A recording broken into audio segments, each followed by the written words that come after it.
Nous allons ouvrir nos Bibles dans le livre de Marc, au chapitre 6.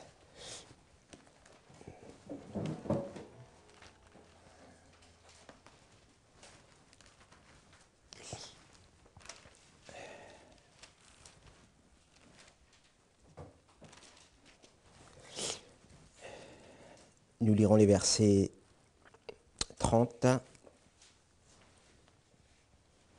à 32.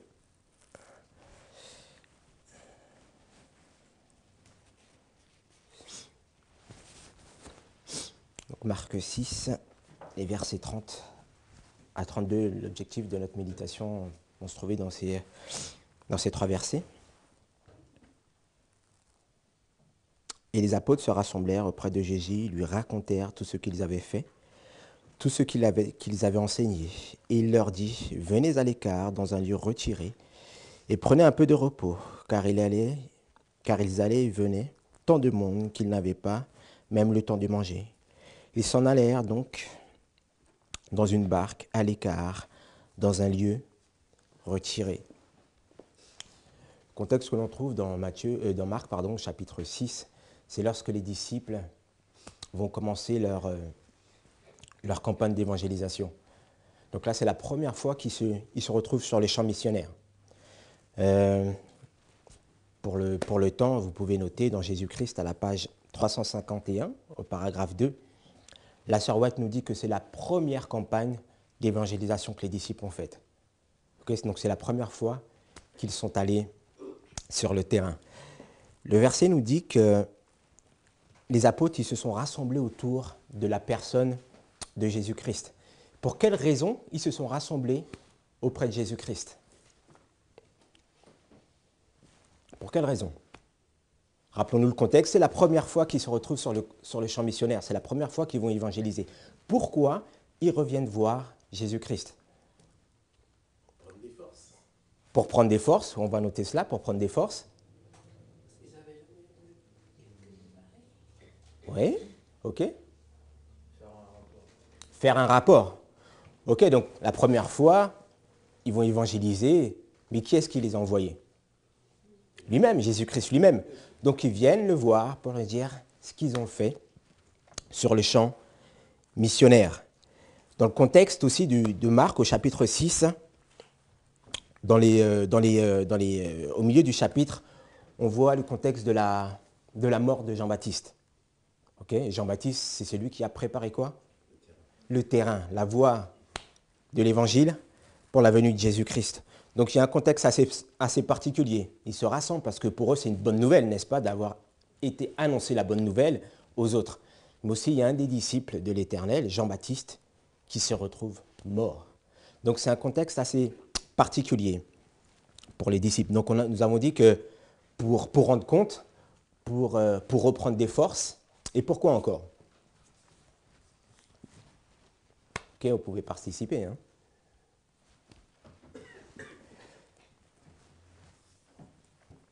Est-ce qu'ils ont fait tout correctement selon l'Éternel?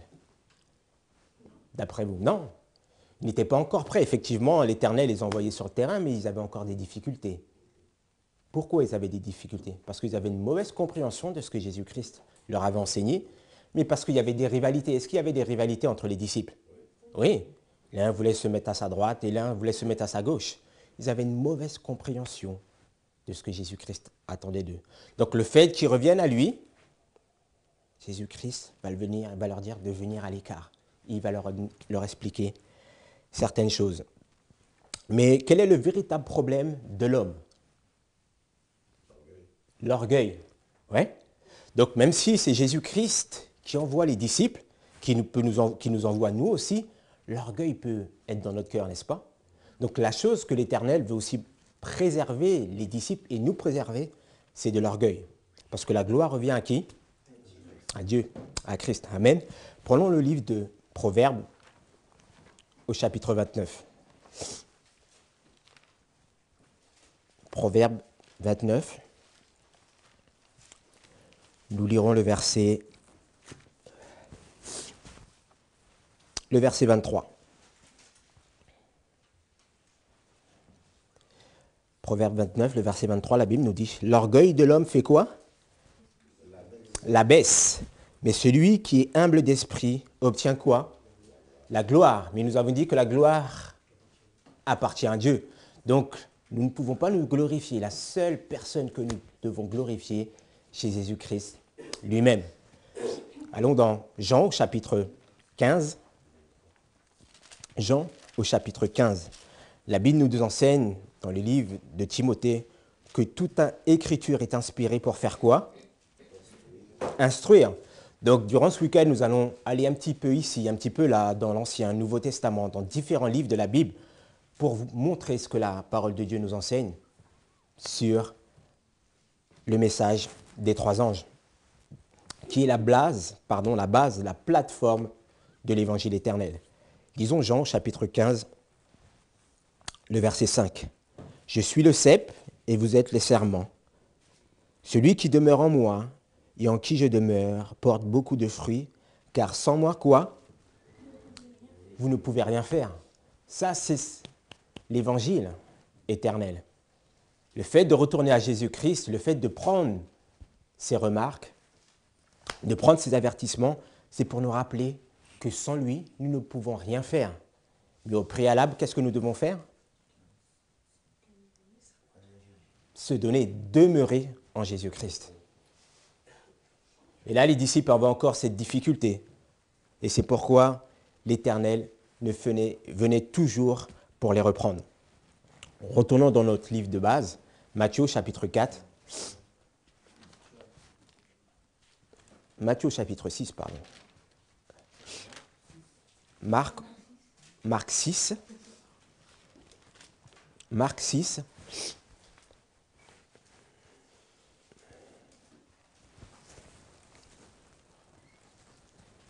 Le verset 31.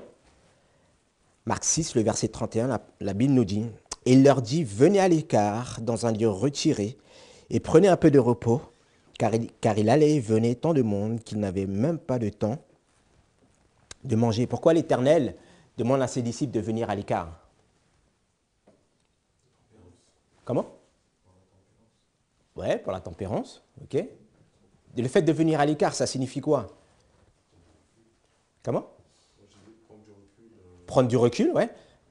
Mais la Bible nous dit au verset 30 qu'il y a le monde qui allait et venait. Donc lorsque Jésus-Christ leur dit de venir à l'écart, c'est pour être quoi? Au calme, dans l'intimité. Parce que c'est eux qui doivent donner le message, n'est-ce pas? Donc l'Éternel leur dit de venir à l'écart. Est-ce que d'une manière individuelle, nous devons être à l'écart avec Jésus-Christ? Oui, nous devons avoir notre intimité avec Jésus-Christ. Même si nous nous retrouvons ensemble, nous devons avoir aussi notre intimité avec Jésus-Christ. Parce que d'une manière personnelle, l'Éternel a un message pour chacun d'entre nous. Ouais. Parce que c'est lui qui nous connaît mieux que personne. Donc l'Éternel leur dit de venir à l'écart, et il va leur donner quoi? Du repos. Du repos. Allons dans le livre de Matthieu au chapitre 11. Ce que l'Éternel dit lorsque nous devons venir à lui. Tout cela, c'est le fait que lorsque les disciples se rassemblaient autour de la personne de Jésus-Christ. Matthieu chapitre 11, versets 28 et 29, ce sont des versets que nous connaissons. « Venez à moi, vous tous qui êtes quoi? Fatigués et chargés, je vous donnerai quoi? Du repos. » C'est le principe pour le monde, ouais, mais aussi particulièrement pour l'œuvre des disciples. Les disciples devaient comprendre, et nous devons comprendre, le fait d'aller Jésus-Christ, il va nous donner le repos. Mais de quel repos l'Éternel parle quand il dit qu'il va donner du repos? Regardez ce qu'on est dit au verset 29. « Chargez-vous de mon joug et apprenez de moi, parce que je suis doux et humble de cœur, et vous trouverez le repos de vos âmes, car mon joug est aisé et mon fardeau léger. » Donc le fait d'aller à Jésus-Christ, de prendre son joug, il va faire quoi?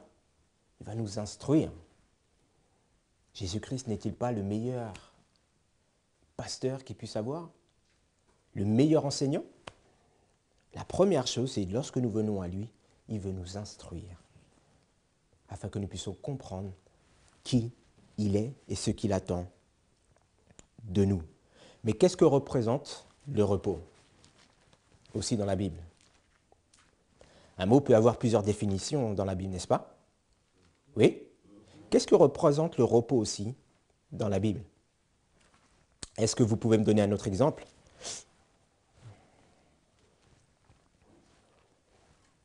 J'ai entendu un tout petit peu.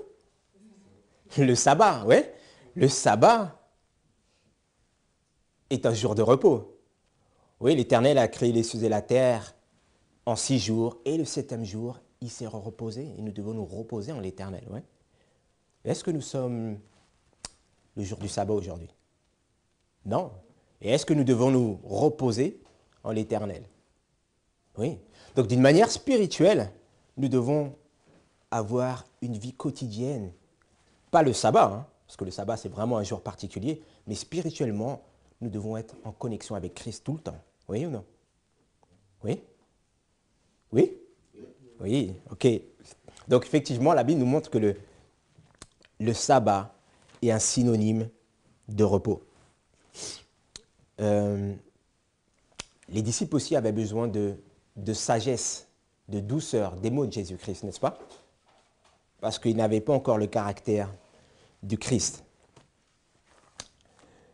Mais la Bible nous montre aussi que le repos fait référence au rafraîchissement dans la Bible. Qu'est-ce que aussi représente le rafraîchissement dans la Bible? Le renouvellement, effectivement, l'œuvre du Saint-Esprit. Mais le rafraîchissement, selon ce que nous montre la Bible, l'esprit de prophétie, nous verrons ça au cours du week-end, représente la pluie de l'arrière-saison. Le rafraîchissement est un synonyme de la pluie de l'arrière-saison. Donc l'Éternel, lorsqu'il nous instruit, il veut nous préparer pour recevoir la pluie. Et à quel moment les disciples ont reçu la pluie? Quand ils étaient prêts, oui, effectivement. Et à quel moment? À la Pentecôte. Donc toutes les instructions que l'Éternel leur a données, c'était pour arriver à la Pentecôte. Oui. Et à la Pentecôte, qu'est-ce qu'ils ont fait? Ils ont reçu l'effusion du Saint-Esprit, mais qu'est-ce qu'ils ont fait? Ils étaient en prière, mais après avoir reçu le Saint-Esprit, ils ont parlé en langue, ils ont prêché le message. Tout le parcours, tout ce qu'on voit dans le livre de Matthieu, Marc, Luc, Jean, c'est une préparation pour le livre des Actes au chapitre 2, même le chapitre 1 et 2, la Pentecôte. Toutes ces instructions sont pour nous, afin que nous puissions prêcher le message du grand cri à la fin des temps. C'est un parallèle, nous le verrons encore aussi durant le week-end. La sœur Watt compare l'histoire du peuple adventiste à l'histoire des disciples. Et peut-être que lorsque nous regardons ce qui se trouve derrière mon dos, nous sommes un petit peu perplexes. Qui a déjà lu la tragédie des siècles? Peut-être pas en entier, ok, d'accord. Mais est-ce que vous croyez que ce livre est un livre inspiré de l'Éternel? Amen. La sœur White, à la page 424, elle parle de cette charte. Et c'est ce qui a permis aux millérites de prêcher le message de l'évangile éternel. La sœur White nous dit que c'est la plateforme, c'est la base de nos enseignements. Et la majorité des millérites, de nos pionniers, au temps de la sœur White, lorsqu'ils prêchaient l'évangile, ils prêchaient essentiellement avec cela. Pourquoi? Parce qu'ils prêchaient que Jésus-Christ allait revenir bientôt. C'est le message que nous devons prêcher aujourd'hui? Oui. La sœur White nous dit que nous n'avons pas de nouveau message.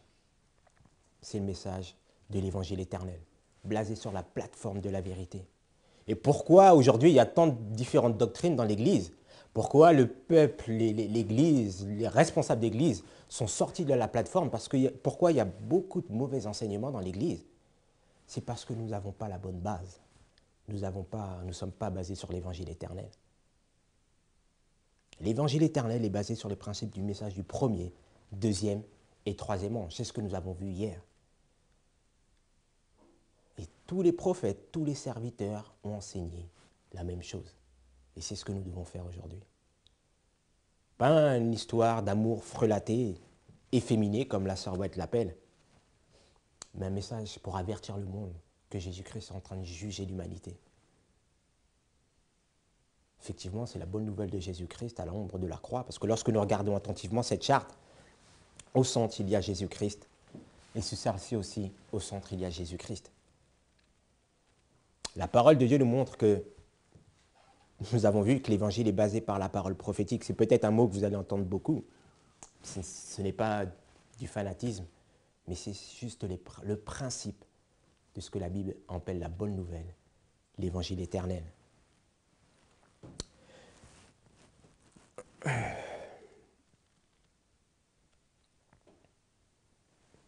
Je vais vous lire une citation dans... Je ne vais pas la lire, on va avancer. Je vais vous donner la page. C'est dans Jésus-Christ à la page 342, le paragraphe 2. Mais nous allons aller dans le livre de Matthieu au chapitre 10. La Bible, Jésus-Christ, Marc au chapitre 6 que nous avons regardé, présente lorsque les disciples vont prêcher la première fois le message de l'évangile éternel. Et Matthieu au chapitre 10 nous relate encore aussi la même chose. Mais nous allons regarder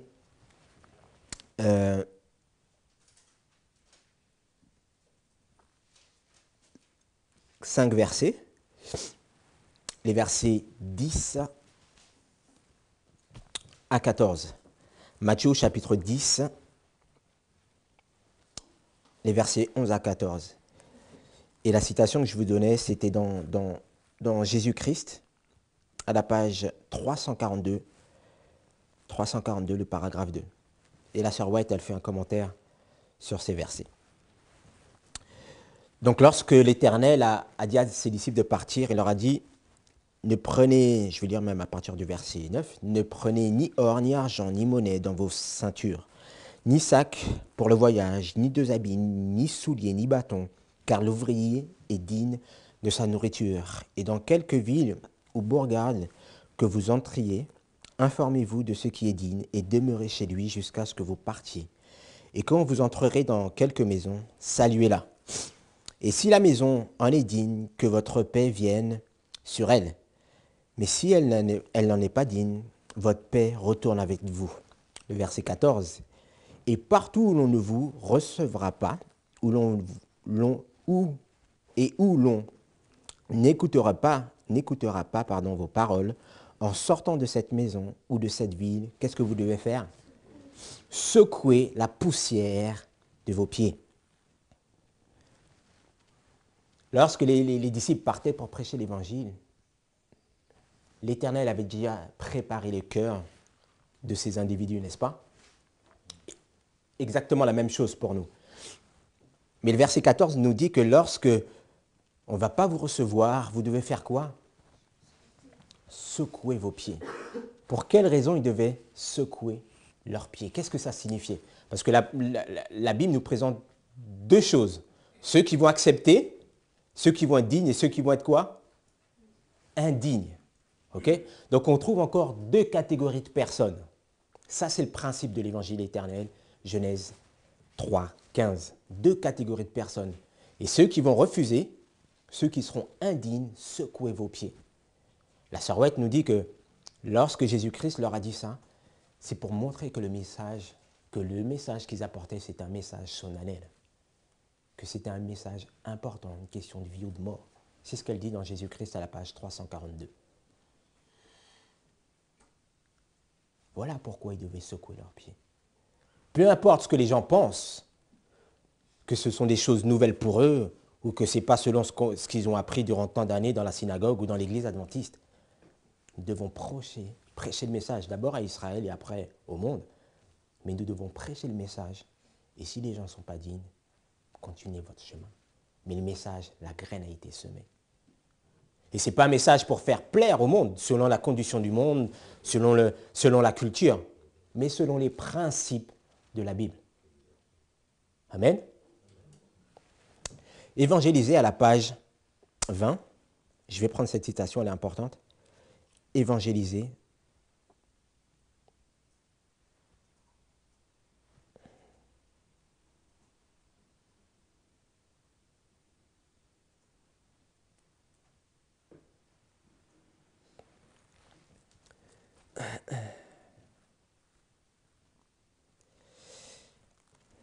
L'Église dispositaire du message. Nous vivons aujourd'hui les dernières scènes de l'histoire de ce monde. Puissent les humains être saisis de la crainte, de l'idée, de la responsabilité qui est la leur de connaître la vérité. La fin des siècles est arrivée. Un examen lucide de ces questions fera que tous seront amenés à consacrer entièrement leur personne et leurs biens à Dieu. L'obligation solennelle d'avertir le monde de sa ruine prochaine pèse sur nous. De tous côtés, au près et au loin, des appels à l'aide nous parviennent. L'Église consacrée de tout cœur à l'œuvre doit apporter le message à l'humanité. Venez au festin de l'Évangile. Le souper est prêt, venez. Des couronnes immortelles doivent être remportées. Le royaume des cieux doit être reçu en héritage. Un monde qui se meurt dans le péché doit être éclairé. Le message du troisième ange est un message pour éclairer le monde. Il faut que les brebis perdues soient ramenées en sécurité dans la bergerie. Qui participera à ces recherches? Qui apportera la lumière à ceux qui errent dans les ténèbres de l'erreur? Donc le message de l'évangile éternel, c'est un message qui montre l'erreur des principes humaines. Les mauvaises doctrines, il n'y a que la vérité en Jésus-Christ.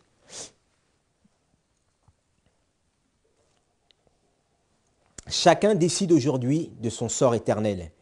Les hommes ont besoin de se réveiller pour se rendre compte de la solennité de l'époque actuelle, car le temps de grâce touche à sa fin.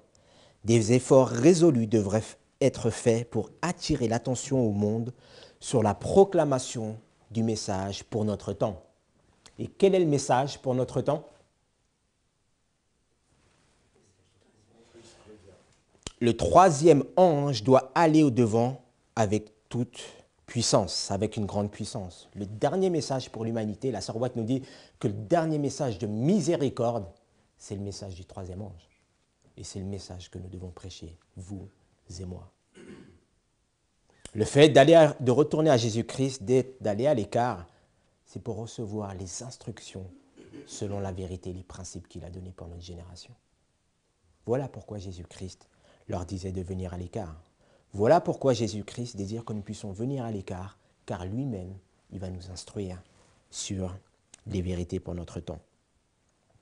Allons dans Actes au chapitre 3. Combien de temps?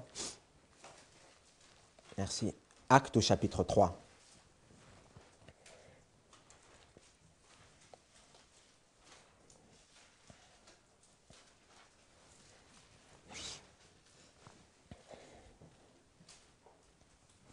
Nous avons fait référence aux disciples tout à l'heure, et lorsqu'ils étaient à la Pentecôte, ils ont prêché la vérité selon la prophétie du livre de Joël.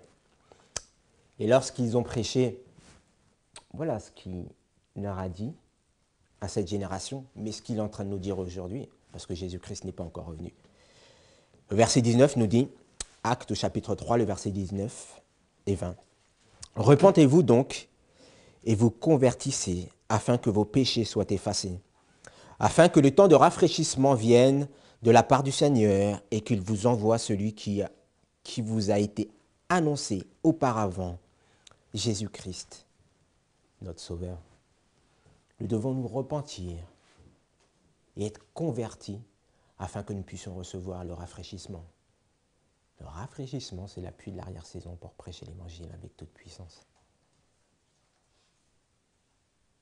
Que nous puissions, de manière individuelle, mais aussi de manière collective, durant ces jours que nous allons passer ensemble, que nous puissions apprendre de Jésus-Christ, que nous puissions apprendre de lui, que nous puissions être à l'écart, dans l'intimité. Et lui va nous donner le repos de nos âmes. Et il nous donnera la méthode afin de prêcher l'Évangile. Parce que tous les serviteurs ont agi et enseigné sur la même chose, à la loi et aux prophètes, à la loi et aux témoignages. L'Ancien et le Nouveau Testament sont la base, la plateforme de l'Évangile éternel, et non les pratiques et les doctrines humaines. Prions.